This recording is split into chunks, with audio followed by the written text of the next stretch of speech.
আমার শাশুড়ি করতো। আমারে কোনো কাজ করতে দেয় নাই, কুটাটা ধরতে দেয় নাই। আমারে যে কি আদর করতো তোরে কি কমু। আমি তো সেই আদরটাই চাই আম্মু।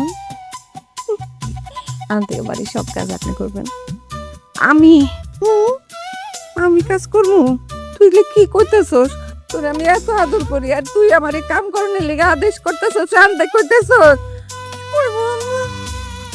আপনার যে বৌমা, তার হাতের রান্না এত খারাপ, এত খারাপ, আমি না খাইতে খাইতে আম্মা শুকাই যাবো, আম্মা কাঠি হয়ে যাবো।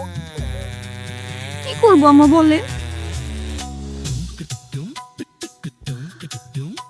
সব রান্না বান্না এখন থেকে আপনি করে নাও আম্মা। এই, তুই আমার মুখের উপরে কথা কস? এত সাহস তুই কই পাইলি? তুই আমারে আদেশ করস রান্না করানোর লেগে? হ্যাঁ, তো সাহস তো কর না। আম্মা, আপনি হয়তো ভুলে গেছেন আমি মেম্বারের মাইয়া।